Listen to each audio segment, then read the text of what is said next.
ela já era ligada, né, à Suméria, nesse período, até a primeira cervejaria, a cervejaria mais antiga, que conseguiram encontrar ruínas, foi da civilização suméria. E desse período também, no Egito, né, a cerveja era utilizada como moeda, né, moeda para pagar mesmo. Tem até estipulado, né, a quantidade de 4 litros de cerveja por dia de trabalho braçal. E daí fizeram um cálculo que para construir a Grande Pirâmide de Giza seriam necessários 875 milhões de litros de cerveja, aproximadamente. Ou seja, a cerveja estava ligado a tudo. Tem um personagem mitológico, né, sumério também, que eu não vou lembrar o nome agora, mas ele era o companheiro do grande herói deles lá, que também não vou lembrar o nome. E ele foi feito no barro e foi em direção a Uruk. Quando ele chegou a Uruk, ele foi recebido e perceberam que ele não sabia nem comer o pão, nem como tomar a cerveja. E ensinaram, porque a partir do momento que ele come o pão e bebe a cerveja, aí ele se torna humano. Né? Ou seja, a civilização, pela cidade de Uruk, né, mostrado nesse texto, a civilidade do ser humano vinha através de comer o pão e beber a cerveja. E prosseguindo nessa questão histórica, a gente pode chegar também nos períodos medievais, onde a cerveja era consumida porque a água de muitos lugares não era saudável, né, por causa de poluição, de esgoto, né, das pequenas vilas que é direto na água, e eles não conseguiam, tomava água e ficavam doentes, mas quando tomava cerveja ficava bom, não dava problema, né? E nesse período também é que algumas tradições começou a se estabelecer. E uma dessas tradições que eu acho bem interessante é a questão da colher cervejeira, que é a outra ponte que eu faço com a magia.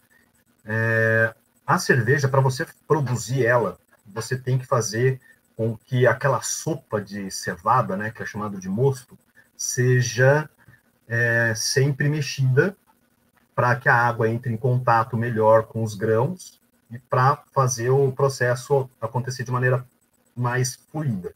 E depois, na fermentação, quando ela começa a espumar, né, e formar o álcool, você também tem que ficar mexendo para sair, né, grande parte digamos assim, dos voláteis dela, que não deixam uma cerveja tão legal. E nesse momento, nesse período, também para inocular o fermento correto. Porque tradicionalmente, eles foram vendo, desde o período sumério, quando a cerveja era feita, que se você não usasse a colher certa para mexer, a cerveja podia ficar ruim. Então, se você usasse a colher, no caso, um bastão, né, do mestre cervejeiro, ela nunca ficava ruim. Né? E isso vem desde 6.000, 7.000 anos antes de Cristo, essa tradição de usar sempre o mesmo bastão, a mesma colher para mexer a cerveja, e se não fosse aquele bastão correto, aquele bastão mágico, a cerveja não se transformava numa cerveja gostosa, podia se transformar numa cerveja horrível, ruim de ser tomada. E já vi algumas pessoas citando isso como o início, né, da tradição da varinha mágica e do bastão mágico.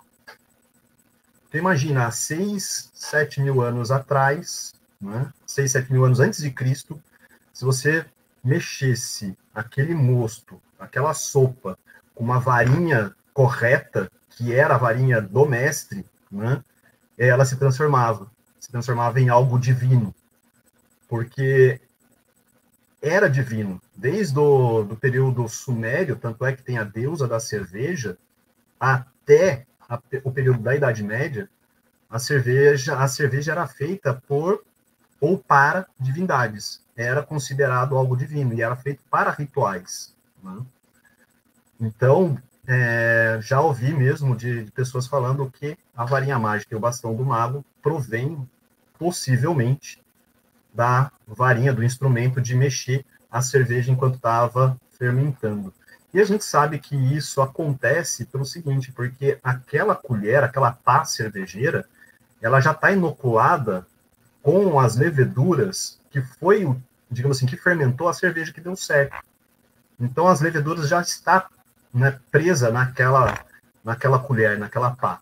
E quando você usa ela para mexer uma cerveja nova, né, um mosto novo, aquelas leveduras é que vão ser inoculadas.